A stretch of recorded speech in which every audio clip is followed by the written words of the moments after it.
She stole $110,000 from me, then stood next to me in church and told everyone I was losing my mind. I stood there, shaking, holding back tears, and everyone looked at me like I was the crazy one. That moment broke something inside me. But what she didn't know is that I had already started setting the trap.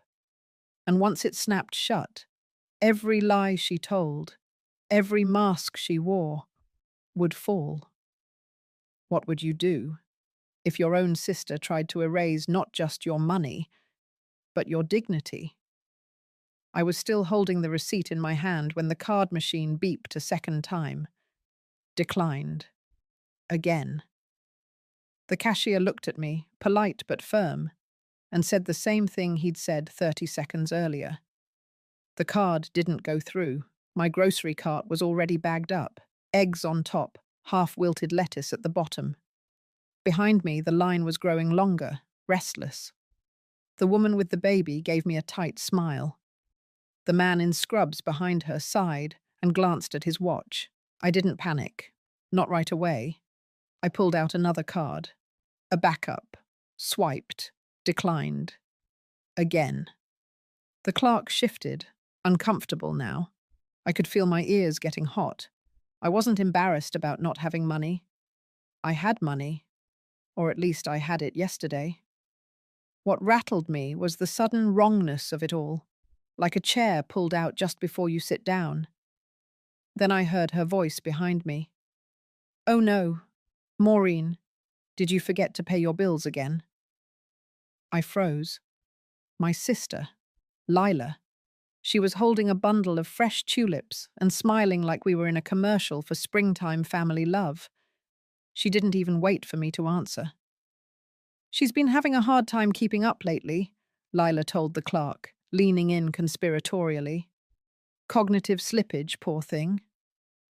The clerk chuckled awkwardly.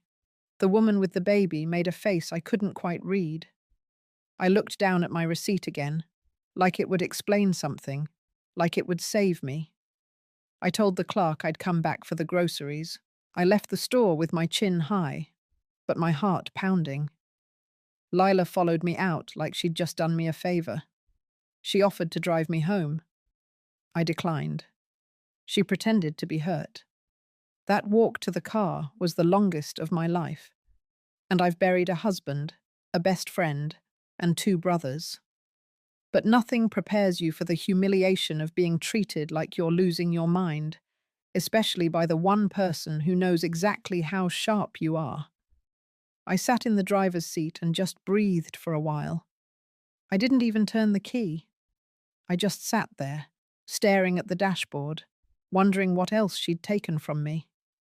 Because make no mistake, Lila didn't guess I had problems with my account. She knew. She counted on it. I checked my bank app before I pulled out of the lot. 3 large transactions stared back at me. Spa treatment package, boutique jewelry, weekend retreat at a coastal resort. All within the past 5 days. All through my main credit card. The total was over $110,000. I closed the app, sat very still. I wasn't angry yet. That would come later. What I felt then was colder, more focused. A clarity I hadn't tasted in years. The kind of clarity that comes when you know the person you've protected, forgiven, even pitied, has declared war on you. Some of you listening might be wondering why I didn't call the bank right then, freeze the card, report the fraud. I'll tell you why. Because Lila had done this before. Little things. A bill she forgot to pay. A withdrawal she meant to ask about. Always just below the threshold of proof. Always wrapped in sugary concern and tilted head smiles.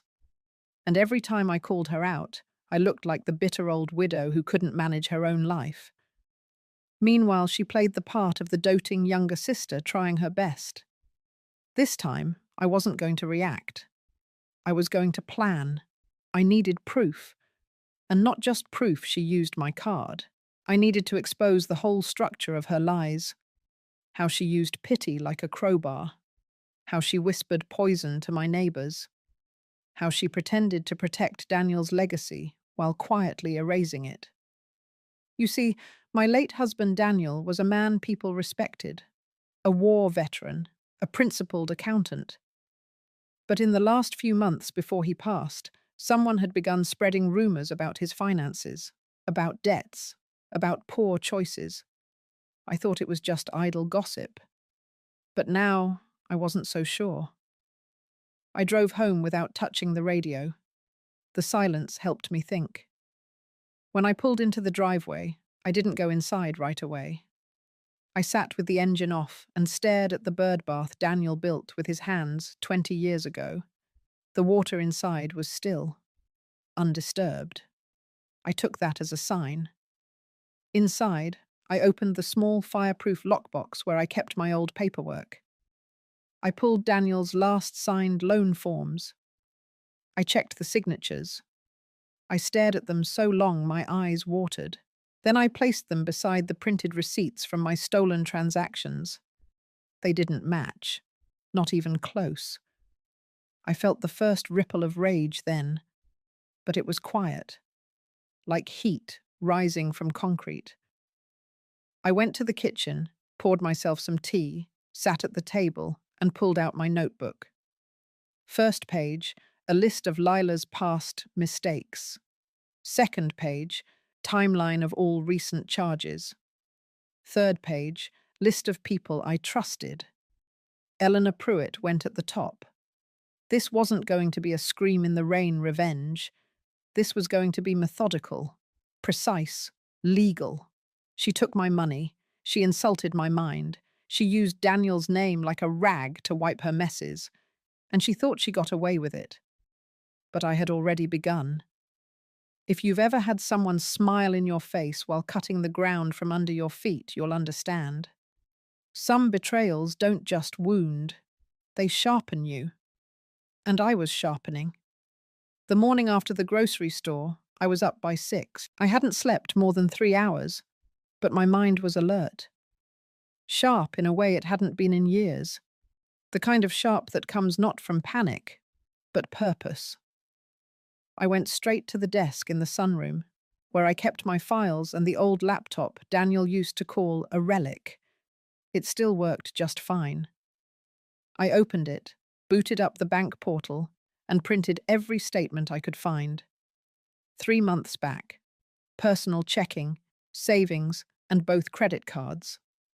Then I logged into the email account linked to those cards. If Lila had received any purchase confirmations and forgot to delete them, I wanted to know. I didn't find any emails. Of course I didn't. Lila was careful. She always had been. The kind of careful that smiles at you while stealing your coat and hanging it in her own closet. But something else caught my eye. On the bank page, under account features, was a tab for virtual cards. I clicked. Create a temporary card, limit it to specific stores, set an expiration, track all usage separately. I stared at the screen. Then I created one.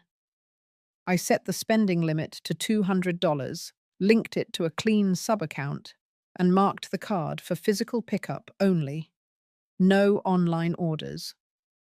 Then I wrote the 16 digits down in a fresh notebook. This card would be bait. A line cast into the water. Now I just needed Lila to take it. But first, I had to understand how she got access in the first place. I stood in the kitchen with my phone and pulled up the charge history again. Her pattern was exact, not chaotic like an identity thief from halfway across the world. No, these were well-timed purchases. Spa days always fell on Fridays. Jewelry purchases landed midweek, never over the weekend. And the resort booking had been made 2 days after Daniel's memorial service. She waited until I was grieving and distracted to strike. I closed the banking app and opened the metal drawer under the sink. That was where I kept my house keys, along with the old keychain Daniel gave me on our 25th anniversary. The ring was full, Too full. And there it was. A spare key I'd given Lila a year ago after I'd had a bad fall in the garden. I never asked for it back. I went to the front door and changed the lock. It took me 20 minutes. I used to watch Daniel do it. He was meticulous. I did it the way he taught me. No drama, no fumbling. Just remove, replace, and test. When it clicked, I knew that was the sound of the first wall going up between her and my life. Then I opened the old contacts file on the computer and clicked on a name I hadn't touched in over a year, Eleanor Pruitt. Eleanor was a retired audit manager. She'd mentored me when I worked in hospital billing back in my 40s, sharp as a scalpel, no nonsense, and loyal to the bone. I sent her a message with only 2 lines. Need help tracing internal financial theft. Small scale. Personal. Quiet. Can I call? She replied in less than 10 minutes. Of course you can. I never liked your sister. I called. Eleanor didn't ask for backstory. She asked for facts. Card dates, store names, merchant codes. She told me to download a spreadsheet and start listing every charge I suspected. Then to look for pattern repetition, merchant overlap, refund timings. I had never thought about refunds. But she had. She also said one thing that stuck. If she's this methodical, then she's not finished. That chilled me, because Eleanor was right. Lila had never done something just once. She tested boundaries, then she pushed, then she rewrote the rules. This wasn't about the money, not anymore. It was about humiliation, discrediting me, making me look unstable so she could step in as the sane one, the helpful sibling, maybe even get her hands on whatever Daniel left behind. I didn't know how deep she was willing to go, but I was going to find out. By lunchtime, I had 3 sheets filled with transaction data, each with dates, amounts, merchant categories.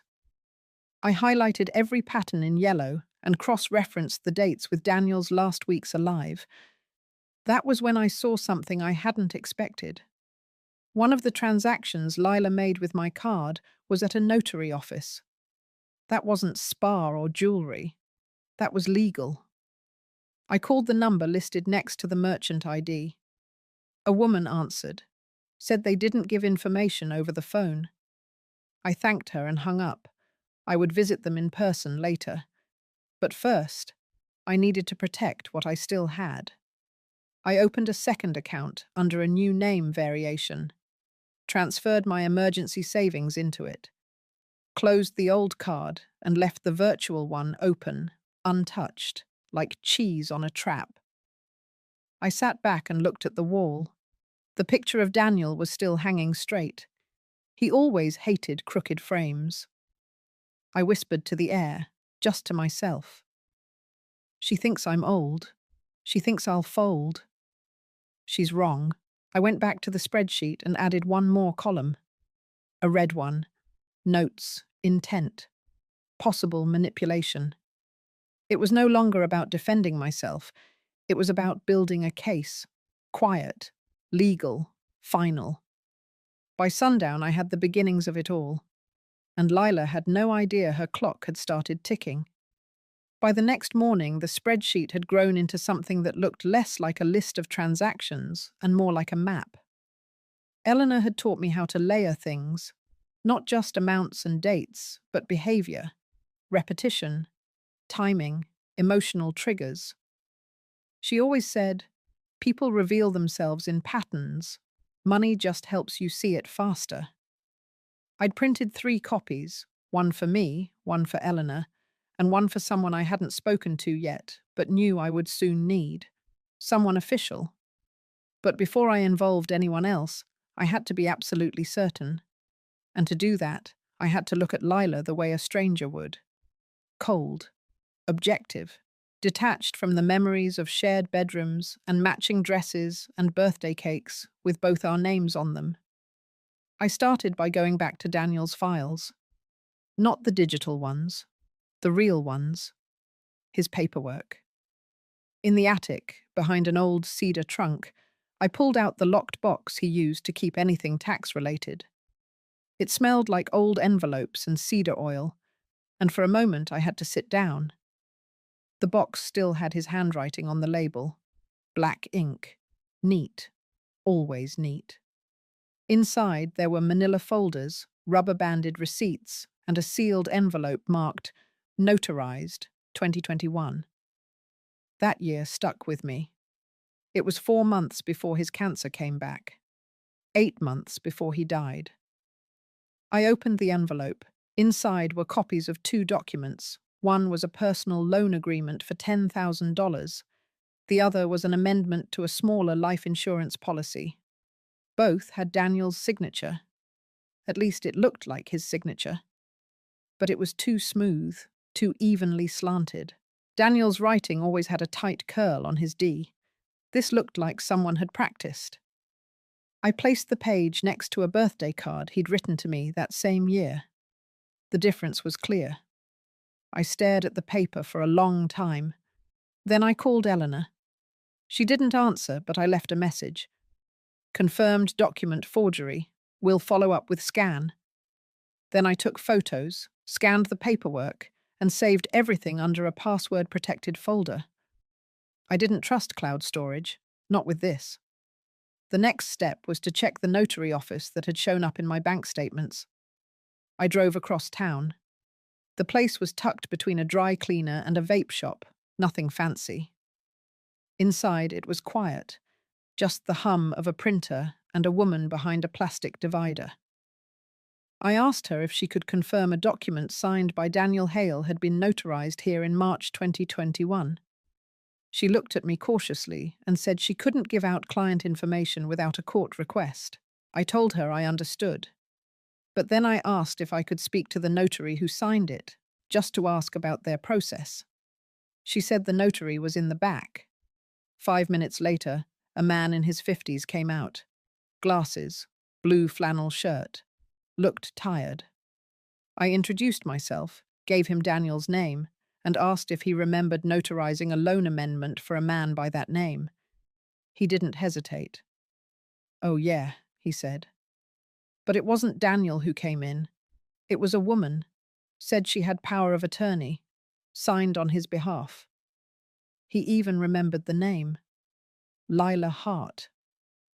I thanked him, walked back to the car, and sat there gripping the wheel. That was it. That was the confirmation. Lila hadn't just used my credit card. She hadn't just lied about my mental state. She had signed documents under my husband's name. Documents that could have changed financial records. And if left unchecked, that forged signature could be used to argue that Daniel had debts or made poor decisions at the end of his life. It was character assassination, not just theft. And worse, it could have been used to justify seizing parts of our joint estate if anything had gone to court. I drove home with both hands tight on the wheel. No music, no noise. Back in the kitchen, I laid everything out on the table. The forged signature, the loan form, the receipts from my account, the notary's confirmation, the log of every transaction Lila had made since Daniel passed. Then I opened a fresh page in my notebook and titled it, Motive. Why now? Why so much? Why the escalation? And slowly the answer began to take shape. She wasn't just angry at me, she was rewriting history. Lila had loved Daniel. Years ago she'd confessed it in a drunk whisper at our mother's wake. Said he had looked at her first. I thought she was grieving, rambling. I told her to go lie down, but maybe she'd held on to that feeling. Maybe all these years of pretending to support our marriage, of acting like the sweet younger sister, maybe that was the act. And when Daniel died, it wasn't grief that hit her. It was opportunity. I leaned back and let the idea settle. This wasn't about money. It wasn't even about me.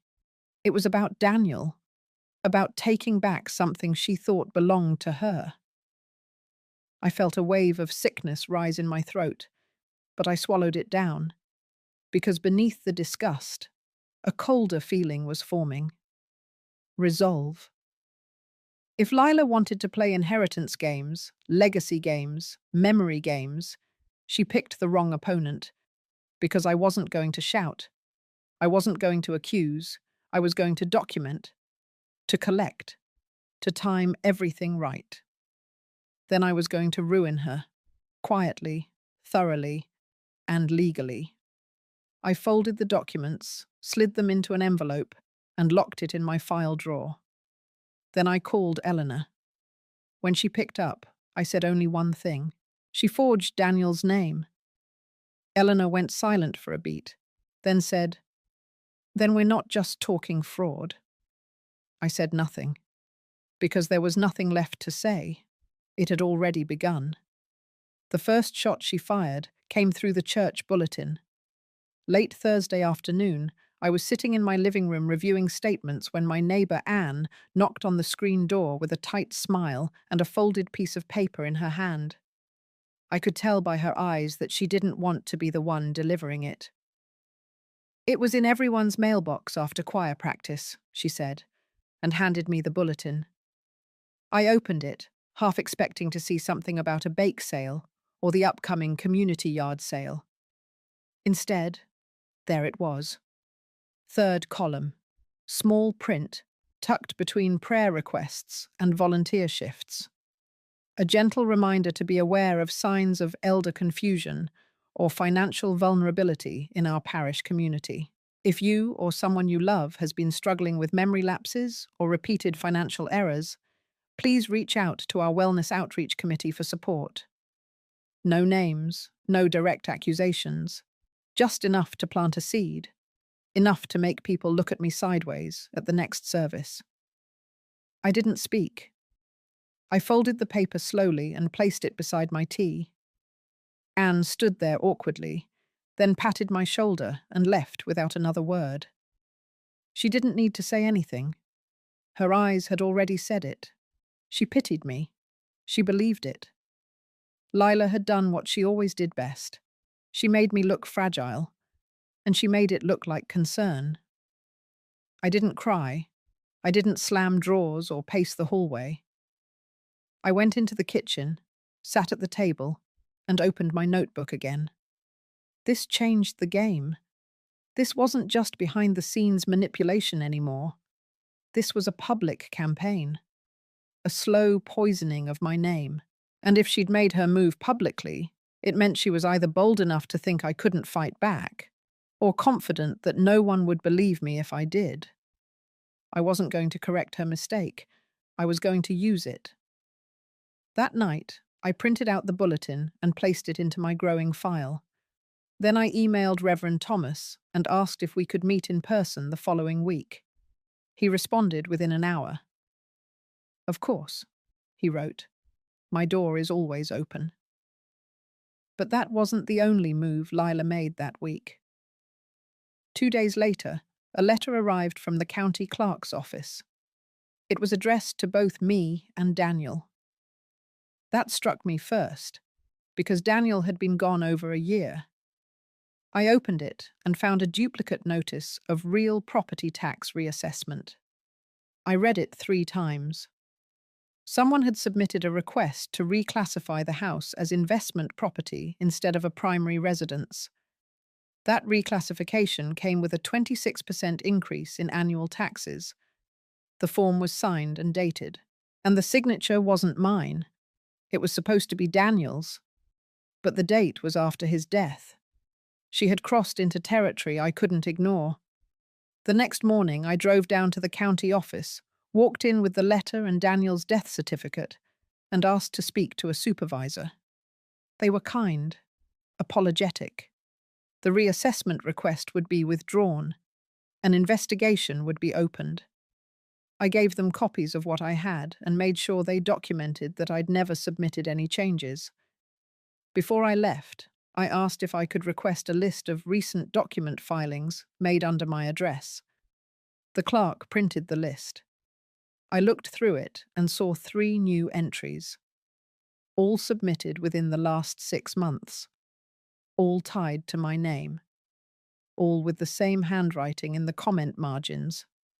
It was Lila, again and again, quiet attempts to change things in the background, twist small levers, shift minor settings, all without me knowing. Death by 1,000 bureaucratic cuts. I thanked the clerk, took the paperwork, and returned home. At the kitchen table, I laid it all out. The credit card theft, the forged loan agreement, the fake reassessment request, the bulletin. Each one by itself looked small, grey areas, innocent mistakes. But together they painted a very specific portrait. One woman steadily erasing another's credibility, access, and identity. With precision, with patience, with calculation. I added a new line to my case file. Active defamation of character. Public manipulation. Then I picked up the phone and called someone I hadn't spoken to in years. Detective Rachel Moss. She used to attend my women's group years ago when she was just starting out. Young, sharp, kind. Now she was head of financial crimes in the precinct. I didn't expect her to remember me. She picked up on the second ring. I said my name. There was a pause.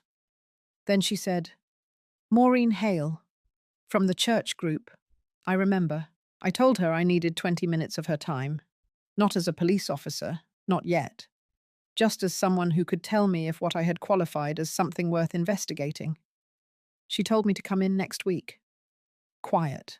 Off the record. I hung up the phone and exhaled. Then I looked at my notes again and underlined one sentence twice. She isn't just stealing from me. She's trying to turn me into someone who can't be trusted to stop her. It wasn't about revenge anymore. It was about identity. She wanted mine gone. And for the first time, I realized just how much of her life was built on the idea that I would never push back. But I was pushing now, and I wasn't going to stop. It happened on a Sunday morning, just before service. I was locking up my front door when I saw the envelope taped to my mailbox. No stamp, no return address. The paper was heavy stock, expensive, like the kind used for wedding invitations. For a second, I thought maybe someone had dropped off a thank you card.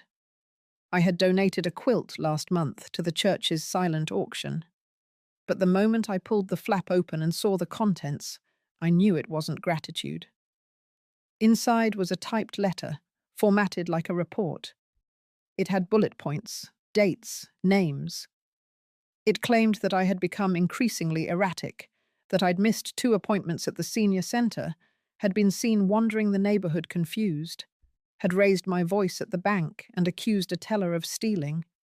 All of it written in a tone of deep concern, and all of it completely false. There were no signatures, just a line at the bottom that said copies had been shared with the church leadership and with local adult protective services. It was a smear campaign, wrapped in community language. Every word had been crafted to look like concern, but it read like a death sentence for my credibility. Lila had gone further than I imagined. This wasn't subtle anymore. It was strategic. She was trying to build a paper trail of instability. One small whisper at a time, repeated across weeks, until the sum of it formed a profile that could be used against me. I stood there in the driveway, the wind tugging at my coat, and felt a cold calm settle into my bones. It was time to bait the trap. I went back inside and opened the locked cabinet in the hallway. Inside was the envelope of forged documents, the printed banking statements, the notary receipt, the reassessment notice. I laid them out and double-checked that everything was there. Then I added a new piece, a small custom-designed refund check made out to a fictional name. I created a dummy email address to back it up and used a prepaid phone number I'd picked up last week in cash. I logged the routing numbers, photocopied both sides of the check, and placed it in a plain gift bag along with a scented candle and a handwritten note. The note read, "Thought you'd appreciate this. Use it however you see fit." Then I slipped an active air tag underneath the base of the candle. I sealed the bag, tied the top with string, and drove across town. Lila was volunteering that morning at the parish hall, setting up tables for the youth fundraiser. I'd heard her talking about it to Anne 2 days earlier. I parked down the street, walked calmly into the hall, and smiled as I dropped the gift bag onto the folding table near the back exit. She was in the far corner, arranging cookies with 2 other women. I didn't approach her. I didn't say a word. I just left the bag there and walked out as if nothing had happened. Back in the car, I opened the tracking app and waited. 46 minutes later, the AirTag pinged. Location, Lila's house. That night, I watched the log update every few hours. By midnight, the bag hadn't moved again. But I noticed something else. A new transaction appeared in the dummy account tied to the refund check. A deposit attempt. It was small, just under $3,000. It matched the check amount, and it had been submitted at an ATM 10 miles from Lila's address. I called Eleanor. She walked me through what to do next. Freeze the account, screenshot everything, back up the logs, document the AirTag movement in real time. I stayed up past 2 a.m., watching the data come in, organizing it into folders, labeling each timestamp. By morning, I had enough to prove she had accepted a check she wasn't supposed to receive, enough to tie it to the bait envelope, enough to show movement from drop point to destination, and most importantly, enough to raise questions about intent. I didn't need her to cash it. I only needed her to accept it and try. Later that day, I received a phone call from an unknown number. I let it ring to voicemail.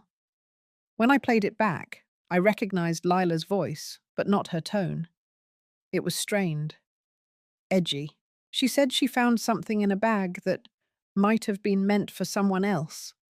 Said she'd be happy to return it if I preferred that. Her words were tight, too carefully chosen. She was nervous. She knew the trap had snapped. But instead of confronting her, I did something else.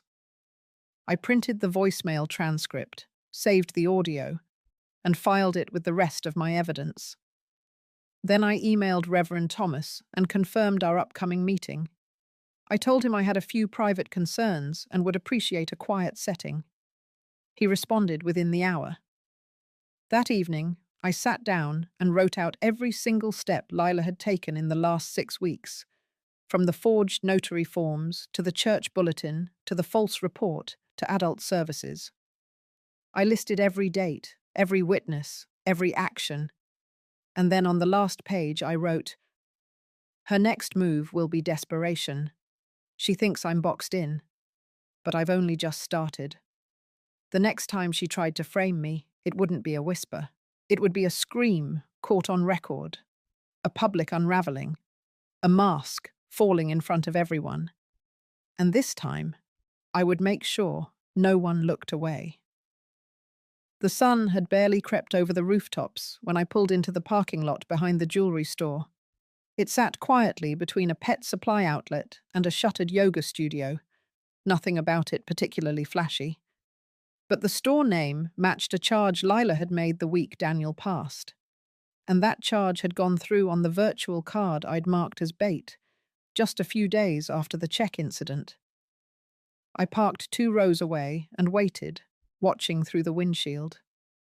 At 9:58, Lila's silver SUV rolled in, eased into the handicapped spot near the side entrance. She stepped out, dressed like she was headed to brunch with old friends, not laundering stolen money through luxury purchases. White linen pants, clean pink blouse, hair pinned back like a woman without a worry in the world. She greeted the store manager at the door with a kiss on the cheek. He laughed like it wasn't the first time. I waited until they disappeared inside, then pulled out my phone and refreshed the transaction log. Another entry had posted. $475. Merchant code. Jewelry. In store. She'd taken the bait twice now. The first was the refund check. This time it was the virtual card I'd named under a false foundation I invented. She had no idea she was making purchases on a card linked to an account I controlled. Everything she touched left a fingerprint. I texted Eleanor. She replied with one word: move. That night, I sat down at the kitchen table and organized the receipts. Every charge made through the bait card, every timestamp, every cross-reference to the store's name. I printed screenshots, lined them up in sequence, added them to the growing binder. But it was Clara's voice that changed everything. The next morning, I was dropping off canned goods at the community pantry behind the church when I saw her sitting on the steps. Clara, 15, sweet girl, daughter of Teresa Jimenez. Her mother had been battling cancer for years, and the church had been raising money to help cover treatment. Clara waved at me. I sat beside her, asked how her mum was doing. She told me they'd had another setback. New medication was expensive, but someone had promised to help. She said Lila was organizing a small auction using some donated jewelry. Clara said Lila had picked out a piece herself and told her it would be sold at the upcoming fundraiser in her mother's name. I asked her if she had seen the jewelry. She pulled out her phone and showed me a photo. A silver necklace with blue topaz. Same as the one I'd seen on the receipt from the bait card. Same amount, same day. Lila wasn't just stealing. She was laundering the money through a charitable cause, turning my funds into what looked like generosity, using a sick woman's name as a shield. And now she was parading that false kindness in front of children. That night, I sat with Eleanor in her living room, binder in hand. We reviewed the latest transactions. She highlighted Clara's story and added a new section to our timeline. I brought up the fact that the upcoming fundraiser was scheduled during Sunday service, right after Reverend Thomas's message. Eleanor leaned forward and said it was the perfect moment. I didn't answer right away. My hands were cold, even though the room was warm.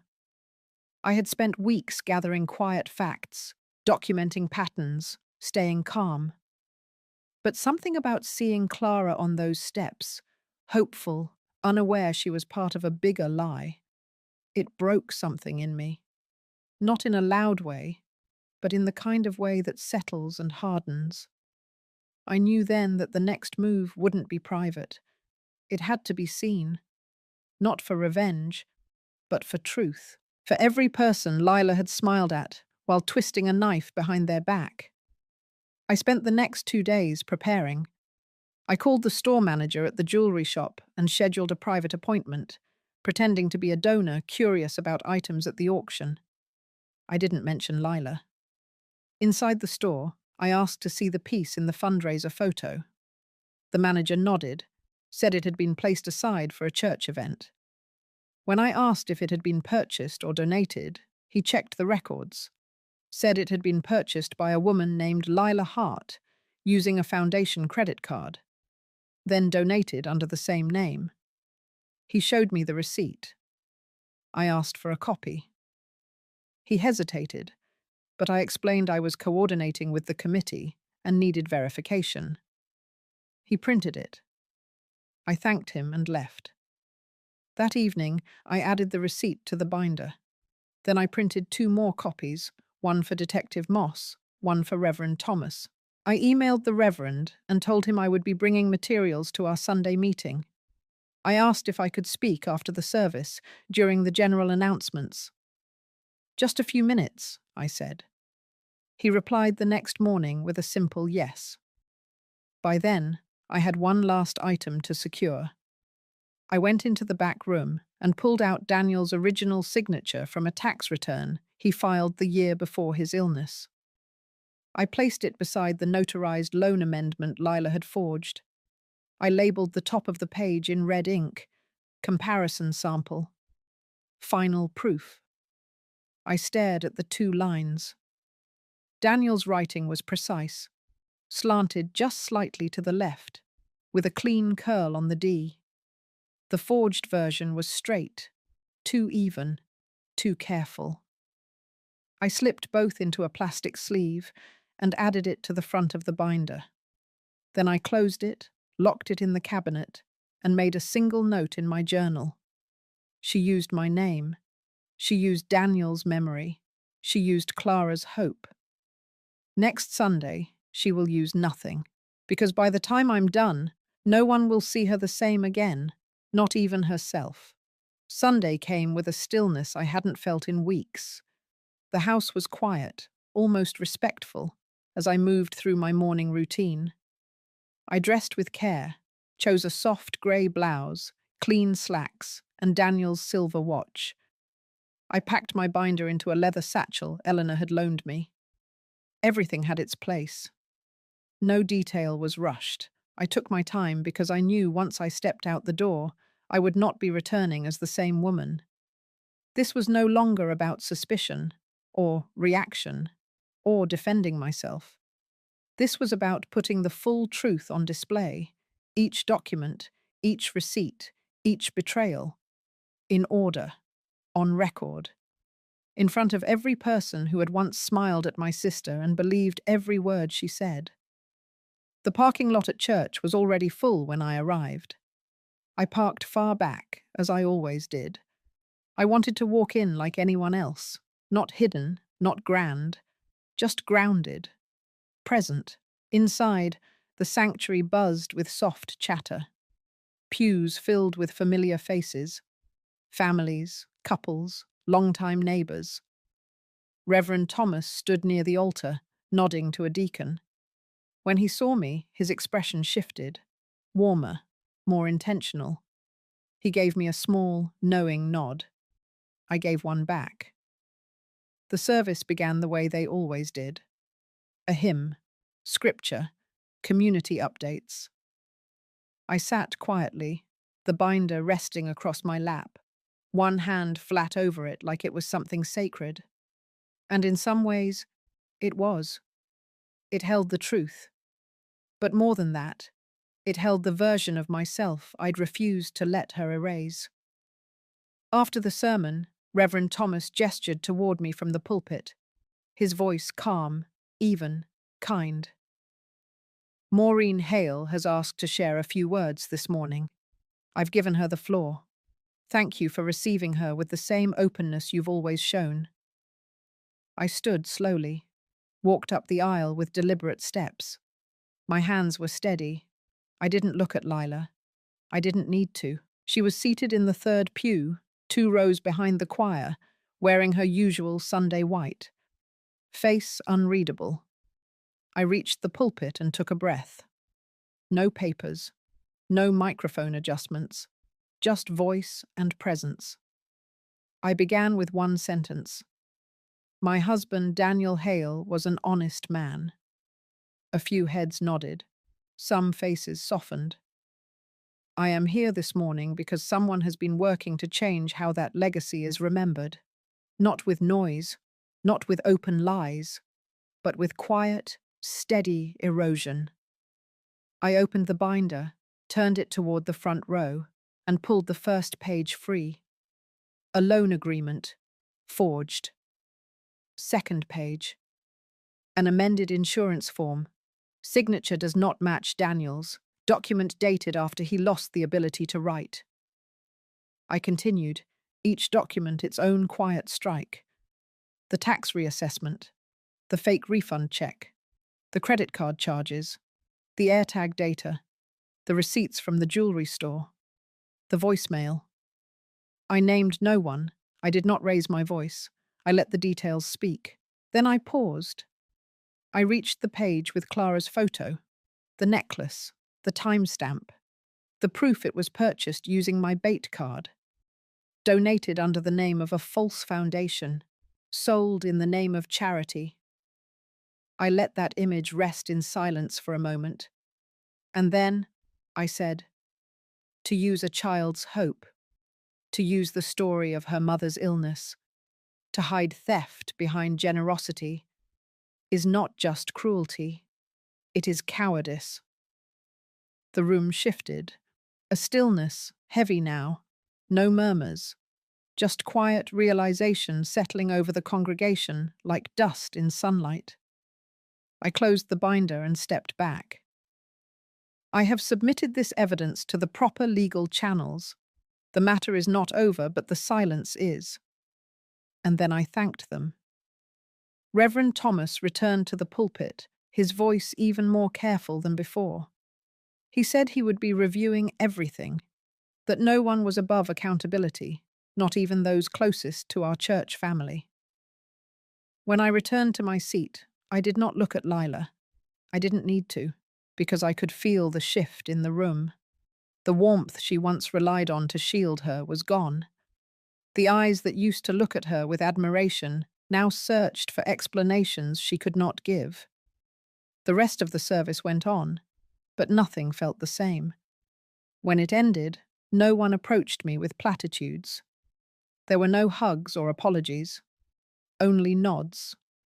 Some brief touches to the shoulder, a kind of quiet, collective recognition. Outside, the air was cool. A breeze passed through the parking lot like a sigh of something released. Lila stayed inside. I saw her through the stained glass, still seated, still holding her hymnal like it might anchor her. I didn't wait. I walked to my car, unlocked the door, and drove away. Back home, I placed the binder back into its drawer and locked it. Then I sat in the living room and poured myself a glass of water. The house felt lighter. The war was not over. But the fog had lifted, and now, for the first time in weeks, I felt something I hadn't dared touch. Relief. Quiet. Steady. Earned. The morning after the service, I received an email from Reverend Thomas. He thanked me for what he called my clarity and courage, and confirmed he had forwarded the documents to the church board. He said there would be a meeting later in the week to discuss what came next. His tone was gentle, but there was a weight in his words that hadn't been there before. A shift in authority. A door had opened, and now it couldn't be closed again. I thought that would be the end of it, or at least the pause. But by mid-afternoon, the consequences began arriving in sharp, deliberate waves. Detective Rachel Moss called first. She had received my binder, reviewed the materials, and confirmed that multiple parts of the case now fell under financial crimes jurisdiction. She spoke carefully, professionally, but not without empathy. She said the forged loan document and the amended insurance paperwork would be enough to open a full investigation. The AirTag tracking, the fraudulent use of the refund check, and the bait card added weight. Patterns of behavior. Premeditation. Consistency. She told me that once her department had completed their internal review, a formal charge recommendation would follow. That was their next move. Quiet, but serious. Then, 2 hours later, a car pulled into my driveway. It was Anne, my neighbor. She stepped out slowly, holding a pie in one hand and a folded piece of paper in the other. I met her at the edge of the porch. She didn't say much, just that she'd seen the documents I presented, that she hadn't known the full story, that she felt foolish for ever believing what Lila had said. She handed me the pie and the note, and left before I could answer. Inside the note was a list of names. 5 members of the congregation. Each one had apparently come forward that morning, quietly, to admit things Lila had told them about me. Little stories, half-truths, subtle digs. One woman said Lila had claimed I was secretly controlling Daniel's estate to hide a gambling addiction. Another said Lila had once hinted I was suffering from early-onset dementia, and that Daniel had covered for me. It was like finding a string and pulling it, only to realize the string had been stitched through every corner of the room.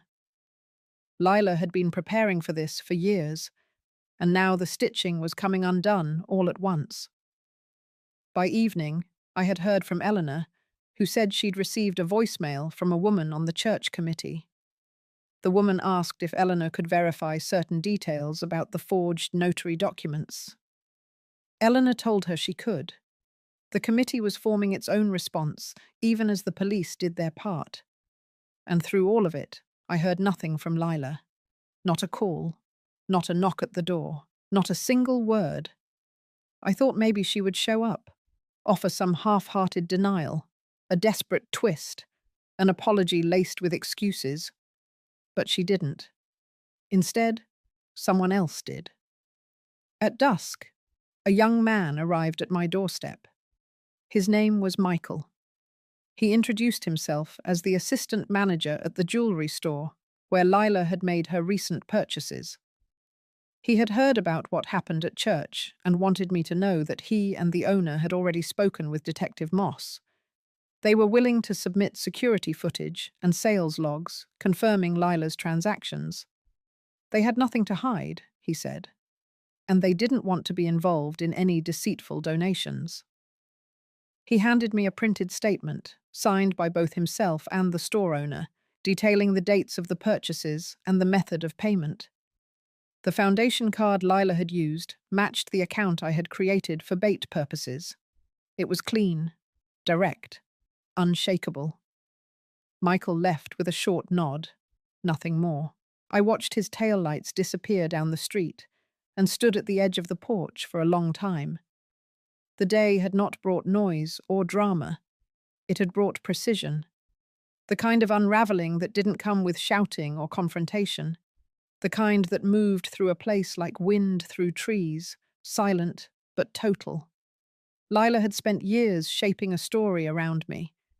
She painted herself as the patient sister, the caretaker, the brave one in the face of a fading sibling. And it worked because I never fought back, because I stayed quiet, because I thought dignity came from silence. But silence, I'd learned, can also look like consent. So I stopped consenting. And now the truth had grown too loud for her to whisper over. That night, I sat at the dining table with the binder open. I added Michael's letter, labeled it Exhibit G, then I updated the index. Every section complete, every page in place. When I finished, I poured a glass of water and carried it into the living room. The air felt different, lighter, somehow, as though the walls themselves had heard what I said at church and decided to let go of what they'd been holding. I didn't sleep right away. I stayed up listening to the quiet, the kind of quiet that follows storm winds, not peaceful, but certain, clean. And just before midnight, I wrote a single line in my journal. The storm didn't knock her down. It revealed she had no shelter left. The knock came just before 10 on Wednesday morning. It was not rushed or angry, just firm, measured. I had been expecting it, though not quite this soon. When I opened the door, Detective Rachel Moss stood on the porch. She was dressed plainly, in a grey blazer and dark slacks, no badge displayed, no car parked directly in front of my house. She greeted me with a nod, and I motioned for her to step inside. We didn't sit in the living room. We went straight to the dining table where the binder still lay, open to the last updated page. She placed a manila folder on the table and said her department had completed its preliminary review. She had spoken with the county assessor's office, the notary, the jewelry store, and the bank. The documents I had submitted had matched what her department recovered. She told me that earlier that morning, her office had issued an official notification of pending charges against Lila. They would be contacting her formally that afternoon. It wasn't an arrest, not yet, but it would trigger the process. Forgery, identity fraud, fraudulent misrepresentation, financial exploitation of a vulnerable adult. Even though I wasn't legally classified as vulnerable, the documented pattern, combined with Lila's attempt to paint me as cognitively impaired, gave the department cause to apply that clause. Rachel slid a copy of the notice toward me, the seal from the department printed across the top. My hands didn't shake, I simply read it, one line at a time. They weren't just accusations anymore. They were real, tracked, named, labeled by law. And for the first time since the day I stood in front of the freezer aisle, holding that declined receipt, I felt the weight shift.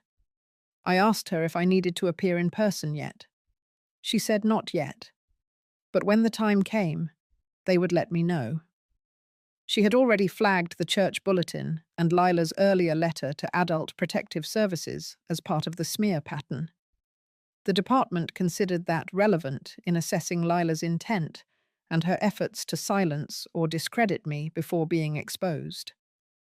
Rachel paused before she left, said this case had stuck with her, not because of the financial trail, but because of how slow and deliberate it all had been. She said most people in these situations don't have the patience to fight back with evidence. They lash out, they burn bridges, and then they lose credibility. But I didn't. She called that rare. After she left, I sat down with the copy of the pending charges and read through each line again. They were worded in technical language, but I understood them for what they were. This was the end of Lila's grip on my life. Not just the money, not just the documents, but the quiet war she'd been waging for years. The sideways glances, the whispered doubts, the steady undermining of who I was and how I was seen. Later that day, Reverend Thomas called. He had met with the church board. They had voted unanimously to suspend Lila from all volunteer positions, pending further review. Her access to church finances, committees, and donation handling had been revoked. They would be releasing a statement to the congregation by the end of the week, acknowledging what had occurred without naming me or Lila directly. He said he had no doubt people would understand who the statement referred to. He sounded tired. He also sounded relieved. That evening, Eleanor came by with a bottle of wine and a smile that didn't try to hide anything. She said it was time. Time for Lila to face what she had done. Time for me to stop carrying it alone. We sat on the porch and watched the light fall across the lawn. No one said much. We didn't need to. The neighborhood was quieter than usual. I saw Anne across the street trimming her roses. She glanced up and nodded at me. A simple gesture, but different than before. It wasn't pity. It was respect. Around 7, my phone rang. It was Clara's mother, Teresa. Her voice cracked almost immediately. She had heard about everything. The fundraiser, the jewelry, the forged donations. She apologized over and over. I stopped her, told her she had nothing to be sorry for. She said her daughter had cried when she learned the truth, that she thought she had done something wrong. I told her Clara had done everything right. After we hung up, I sat in the kitchen and stared out the window. I remembered Clara sitting on the church steps, hopeful, unaware. Now she knew. And somehow she still hadn't lost that light in her voice. That meant something. By the time I went to bed, I felt the shift had landed.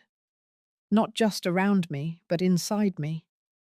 For so long I had lived with the idea that staying silent protected people, that absorbing things without reacting made me strong.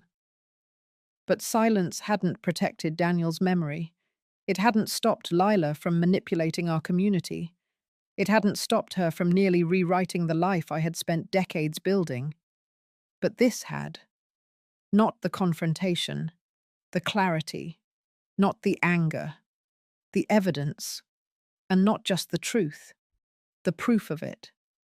When I closed the light that night, the house felt still. Not like the kind of stillness that follows pain, the kind that follows justice.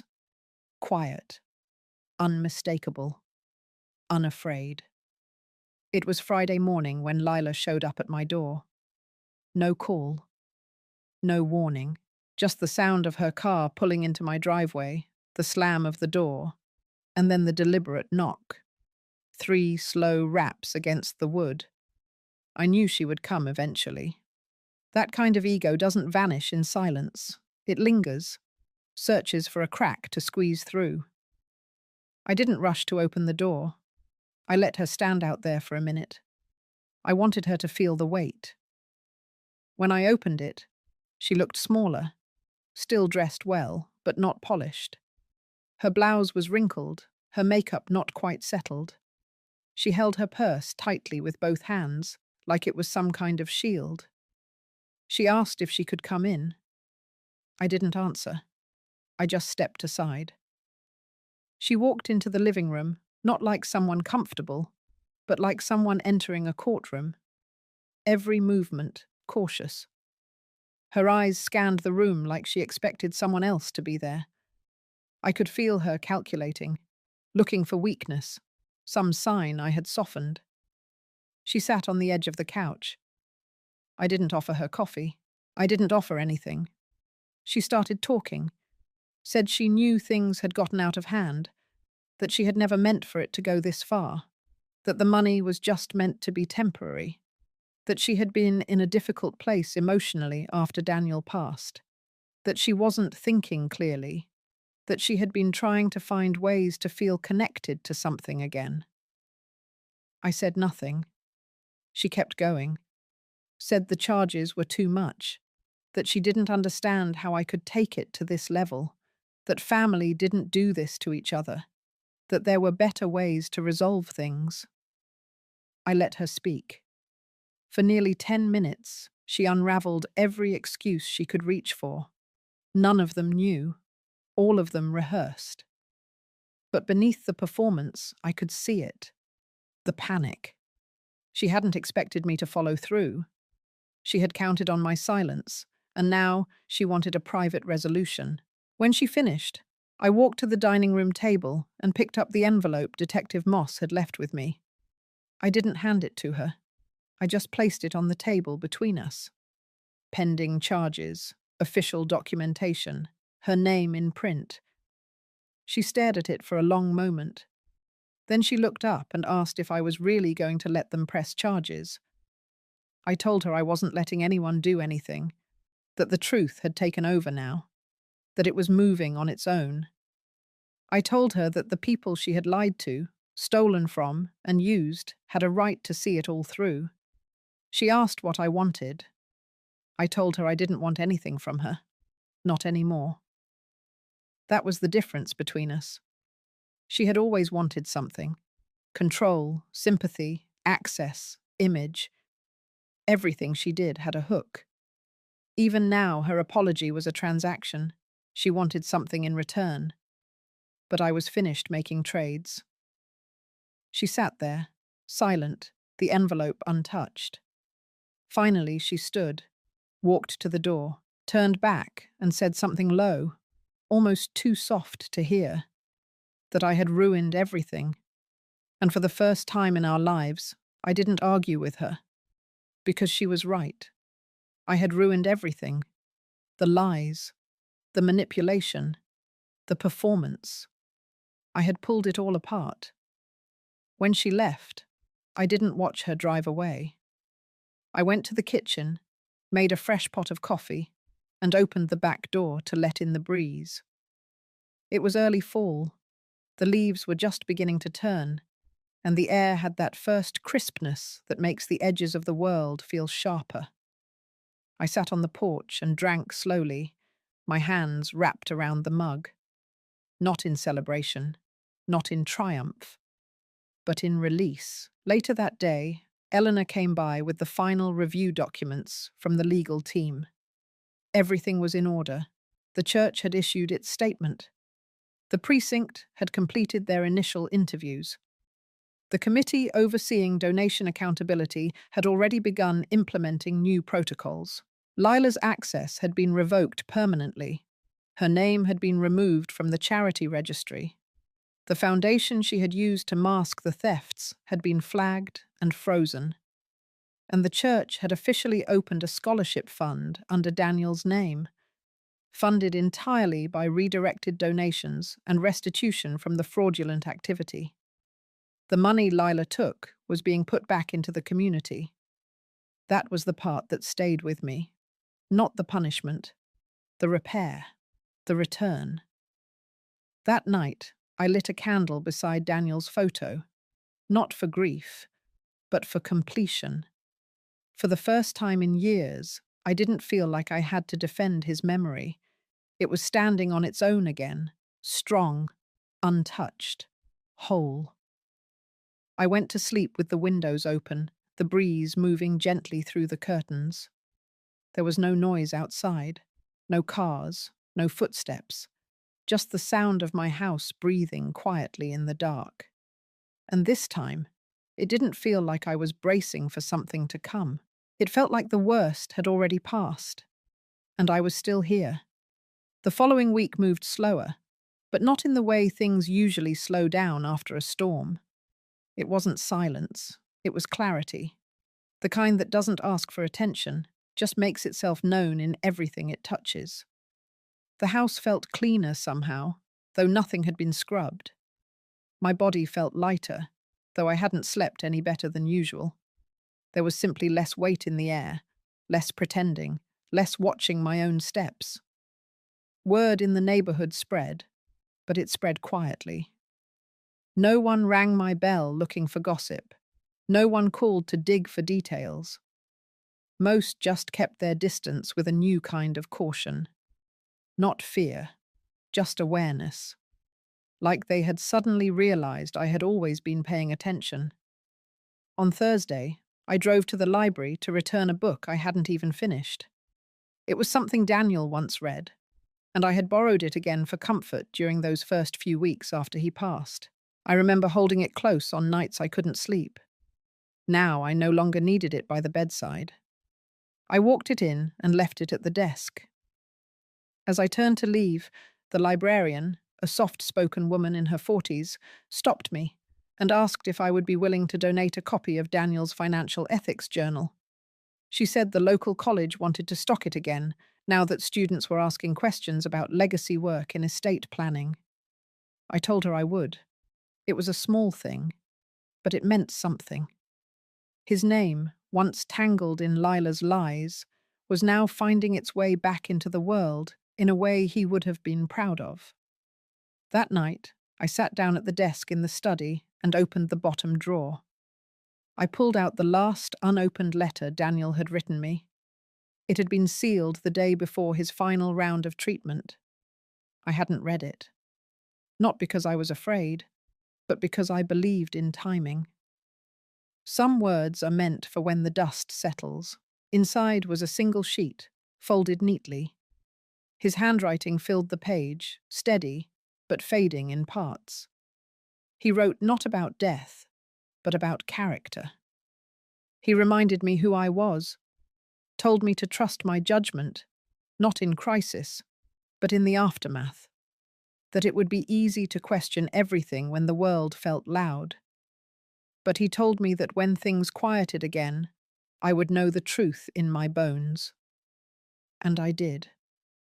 I folded the letter carefully and placed it back into the drawer, not because it belonged there, but because I wanted to keep it close. The next day, the church posted a public bulletin reaffirming the creation of the Daniel Hale Scholarship Fund.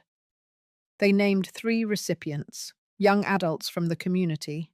One was Clara, the girl who had been used without her knowing. Her name in print brought a smile to my face that lingered longer than I expected. The board had also begun a formal review of how donations and volunteer oversight would be handled moving forward. My documentation had become part of the church's new accountability training. They asked if I would be willing to speak to future leaders about how deception can take root in familiar spaces.